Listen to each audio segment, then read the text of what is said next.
तो इस वातावरण में इवन मैं जहाँ पे बैठा हूँ, यहाँ पे अनंत संभावनाएं हैं, अनंत संगीत, अनंत ऊर्जाएं, अनंत वेवलेंथ, अनंत फ्रीक्वेंसी है।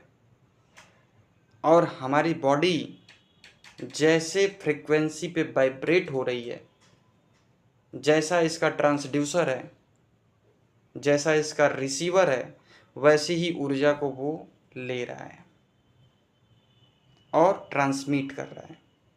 एक एग्जाम्पल के माध्यम से समझते हैं। जैसे एक रेडियो होता है, रेडियो, तो रेडियो के अंदर तो गाना नहीं है ना, बस रेडियो में एक ऐसा सिस्टम बनाया गया है कि वो उस एरिया में उपस्थित चीज़ों को ले करके आपको सुना देगा। अब उस रेडियो को जिस फ्रीक्वेंसी पे ट्यून करते हैं, वैसे ही संगीत को वो सुनाना शुरू कर देता है। यदि आपको भोजपुरी गाना सुनना है तो उसको अलग फ्रीक्वेंसी पे लेके जाइए। यदि आपको हिंदी गाना सुनना है तो उसको अलग फ्रीक्वेंसी पे लेके जाइए। यदि आपको कॉमेडी सुनना है तो उसको अलग फ्रीक्वेंसी पे लेके जाइए। तो चल क्या रहा है? यत पिंडे तत ब्रह्मांडे, जो शरीर में हो रहा है वो ब्रह्मांड में हो रहा है, जो ब्रह्मांड में हो रहा है वो शरीर में हो रहा है।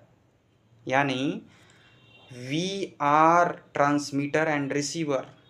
हम बहुत बड़े ट्रांसमीटर और रिसीवर हैं। और जैसी वाइब्रेशन पे वाइब्रेट हो रहे हैं, वैसी ही परिस्थितियां, लोग, संभावनाओं को आकर्षित और ट्रांसमिट कर रहे हैं। और अगर हमने अपनी सोच को सीमित कर लिया, अपने ज्ञान को सीमित कर लिया, अपने आप को ही सत्य मान लिया, तो हम चूक जाएंगे हायर वाइब्रेशन पर जाने से पहले ही। तो अपनी अनंत संभावनाओं को पहचानें। आप सिर्फ शरीर नहीं हैं, आप सिर्फ मन नहीं हैं, आप सर्वशक्तिमान हैं।